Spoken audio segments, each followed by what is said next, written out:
इस क्लास में हम लोग डिस्कस करेंगे बेटा, एक तो हम डिस्कस करेंगे लाइफ साइकिल ऑफ टेरिडोफाइट। वो हमें पता है कि टेरिडोफाइट की लाइफ साइकिल कैसी है, हैप्लोडिप्लॉन्टिक है और इनका डोमिनेंट फेज है स्पोरोफिटिक फेज। डोमिनेंट फेज क्या है? Sporophytic phase. ये बार बार मैं रिपीट इसीलिए करा रही हूँ बेटा ये टर्म, ताकि आप लोगों को अच्छे से याद हो जाए। और ये इकलौता ऐसा प्लांट ग्रुप है जिसके बोथ फेजेस, दोनों के दोनों फेजेस कैसे हैं? इंडिपेंडेंट कह दें या तो हम कह दें फोटोसिंथेटिक है, या फिर हम कह सकते हैं फ्री लिविंग है। एक ही बात है, ठीक है। किसी भी तरीके से एग्जामिनर कह सकता है फ्री लिविंग है, ठीक है। तो सबसे पहले हम बात कर लेते हैं इनकी लाइफ साइकिल के बारे में कि लाइफ साइकिल कैसे शो करेंगे, कैसे रिप्रेजेंट करेंगे। तो ध्यान से देखें, लाइफ साइकिल मैं आपको दिखा रही हूँ। तो ये हमने बताया था कि इनके अंदर इंडिपेंडेंट अल्टरनेशन ऑफ जनरेशन होती है। कोई भी फेज दूसरे फेज पर डिपेंडेंट नहीं है, दोनों के दोनों फेजेस सेपरेट होते हैं, एक दूसरे के ऊपर डिपेंड नहीं करते हैं। इनकी लाइफ साइकिल, क्योंकि डिप्लॉयड फेज पहले आता है, हैप्लॉयड फेज बाद में आता है, तो डिटेल में इसको हम डिप्लो हैप्लॉन्टिक भी बोल देते हैं। लेकिन एनसीईआरटी आपको दोनों को हैप्लो डिप्लॉन्टिक ही कह रही है कि दोनों फेजेज मल्टी सेल्यूलर है। तो देखो लाइफ की शुरुआत हम कहाँ से करेंगे, क्योंकि इनके अंदर डोमिनेंट फेज स्पोरोफिटिक है। तो सबसे पहले जब ये फेज स्टार्ट होगा, इनकी लाइफ स्टार्ट होगी, तो क्या बनेगा बेटा? स्पोरोफाइट बनेगा। स्पोरोफाइट कैसा होता है? डिप्लॉयड होता है। स्पोरोफाइट पे आगे जाकर के स्पेशलाइज्ड लीव्स बनेंगे, रिप्रोडक्टिव लीव्स, जिनको हम बोलेंगे स्पोरोफिल। तो स्पोरोफिल क्योंकि स्पोरोफिटिक फेज का ही पार्ट है, तो ये भी कैसे होंगे? डिप्लॉयड होंगे। फिर स्पोरोफिल के ऊपर एक specialised sac like structure develop होगा, जिसको हम क्या कहेंगे? स्पोरेंजिया कहेंगे। तो ये भी डिप्लॉयड होता है।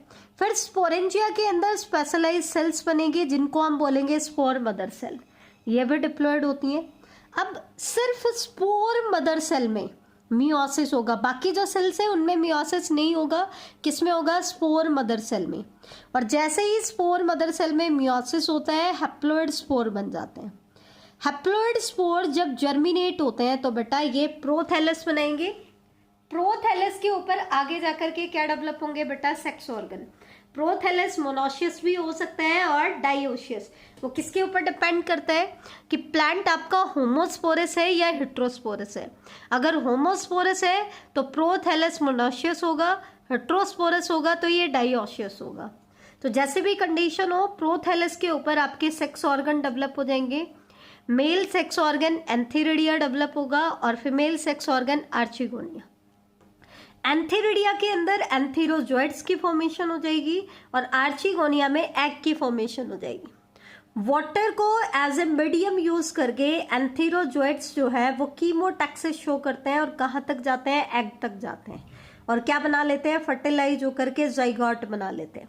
जाइगोट बनते ही फिर से डिप्लॉयड फेज स्टार्ट हो गया, तो फिर से आपका स्पोरोफिटिक फेज स्टार्ट हो गया। जाइगोट फिर किस में डेवलप हो जाता है? एम्ब्रियो में। और फिर एम्ब्रियो से रूट और लीव्स निकल आते हैं, दैट मीन्स वो किस में मॉडिफाई हो जाता है बेटा? स्पोरोफाइट में डेवलप हो जाता है।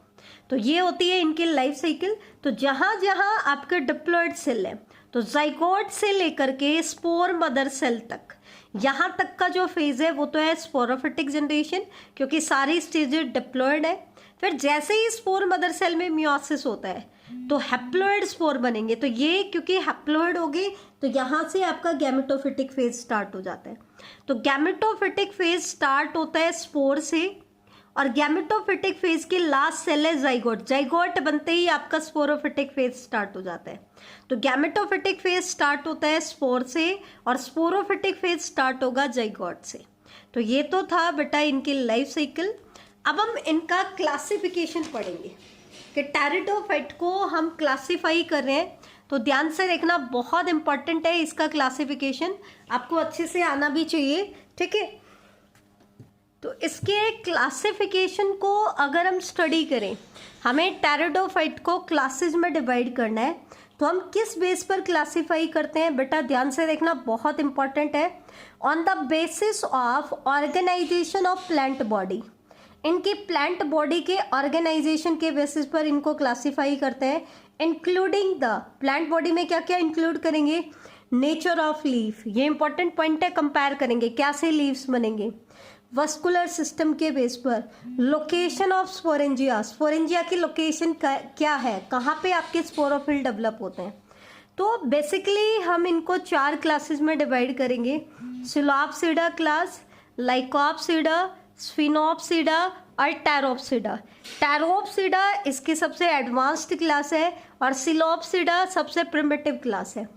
प्रिमिटिव और एडवांस का मतलब क्या है, प्रिमिटिव में तो कुछ कैरेक्टर आपको ब्रायोफाइट वाले दिखाई देंगे और एडवांस्ड क्लास में कुछ कैरेक्टर आपको जिम्नोस्पर्म एंजियोस्पर्म, एडवांस के हिंट मिलना शुरू हो जाएंगे।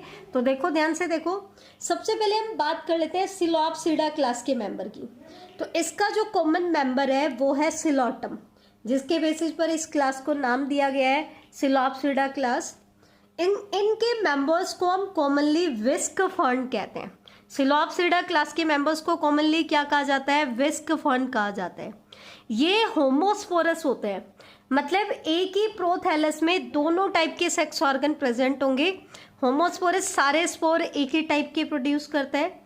ये इसमें मोस्ट एंशियंट वस्कुलर प्लांट है, सबसे पुराना वस्कुलर प्लांट, क्योंकि फर्स्ट वस्कुलर प्लांट आपके टेरिडोफाइट है और टेरिडोफाइट में सबसे पहले क्या बनेगा, नेक्स्ट पॉइंट क्या है इनमें, most of the plant in this class are extinct. सबसे पहले ध्यान रखना, सिलोप्सिडा क्लास के जो मेंबर्स होते हैं ये ज़्यादातर इसकी स्पीसीज जो है वो एक्सटिंक्ट हो चुकी हैं। इनका सिर्फ एक ही जीनस ऐसा है जो आज भी सर्वाइव करता है और वो जीनस कौन सा है, सिलोटम। अब क्योंकि सिलोटम जो है सबसे प्रिमिटिव टेरिडोफाइट है और आज भी ये उन्हीं प्रिमिटिव कैरेक्टर्स के साथ सरवाइव कर रहा है, तो इनको हम कहेंगे बेटा लिविंग फॉसिल। फॉसिल तो वैसे तो क्या होता है, डेड ऑर्गेनिजम्स के इंप्रेशंस होते हैं जो हमें मिलते हैं। लिविंग फॉसिल कहने का मतलब क्या है कि आज भी ये सरवाइव कर रहे हैं लेकिन अपने प्रिमिटिव कैरेक्टर्स के साथ ही सरवाइव कर रहे हैं, तो ये चीज़ ध्यान रखना। अब इनमें पूछ सकते हैं कौन कौन से प्लांट है जिनके फॉसिल हमें मिलते हैं। फॉसिल प्लांट कौन कौन से हैं सिलोप्सिडा के, तो रीनिया एंड हॉर्नियोफाइटन, ये इसके फॉसिल प्लांट है। अब क्योंकि सिलोप्सिडा इसकी सबसे प्रिमिटिव क्लास है तो ये कुछ प्रिमिटिव कैरेक्टर्स के साथ होगी, जैसे कि इनमें रूट्स क्या होती हैं, एब्सेंट होती हैं। रूट्स की जगह पे इनमें बेटा राइजोइड्स प्रेजेंट होते हैं। क्या प्रेजेंट होते हैं, राइजोइड्स प्रेजेंट होंगे, ठीक है। तो ये चीज़ आप ध्यान रखना, राइजोइड इनके केस में प्रेजेंट होते हैं। नेक्स्ट अगर आप देखो तो ये जो प्लांट होते हैं इनके केस में स्टेम जो होती है वो डाइकोटोमसली ब्रांच्ड है। डाइकोटोमसली ब्रांच का मतलब क्या है बेटा, जहाँ पे भी स्टेम में ब्रांचिंग होगी वो 2 पार्ट्स में डिवाइड हो जाएगी। कितने पार्ट्स में डिवाइड हो जाएगी, 2 पार्ट्स में। स्टेम अंडरग्राउंड होती है इनके केस में, राइजोम होता है, तो इसका मतलब क्या है, जब फॉरेस्ट फायर होगा तो अंडरग्राउंड पार्ट क्या रहेगा, सेफ रहेगा। इनके कुछ राइजोम के अंदर कुछ एरियल ब्रांचेस भी होती हैं। क्या होती हैं, राइजोम से क्या अराइज होती हैं, एरियल ब्रांचेस अराइज हो जाएंगी। स्पोरेंजिया जो डेवलप होंगे वो इन एरियल ब्रांचेस पर डेवलप होंगी, ठीक है। Vascular tissue is present only in stem, ये ध्यान रखना, पहली बार वस्कुलर टिश्यू डेवलप हो रहे हैं तो इनके केस में वस्कुलर टिश्यू जो डेवलप होंगे वो सिर्फ किस में डेवलप होंगे बेटा, स्टेम में, ठीक है। बाकी पार्ट्स में वस्कुलर टिश्यू प्रेजेंट नहीं है। There leaves don't have the capacity of photosynthesis, क्योंकि ये सबसे प्रिमिटिव प्लांट है तो रूट्स भी इनमें नहीं थी और इनके लीव्स में भी फोटोसिंथेटिक कैपेसिटी नहीं है। Photosynthesis is done by stem. अब लीव फोटोसिंथेसिस नहीं कर रहे हैं तो फिर फोटोसिंथेसिस का काम कौन करेगा, फोटोसिंथेसिस करेगी बेटा स्टेम। लीव्स इनके केस में कैसे होते हैं, कैटाफिल होते हैं, स्केली होते हैं। स्केली लीव्स के लिए वर्ड यूज करते हैं कैटाफिल। बेटा ध्यान देना, रिप्रोडक्टिव लीव्स को हम कहते हैं स्पोरोफिल, ठीक है।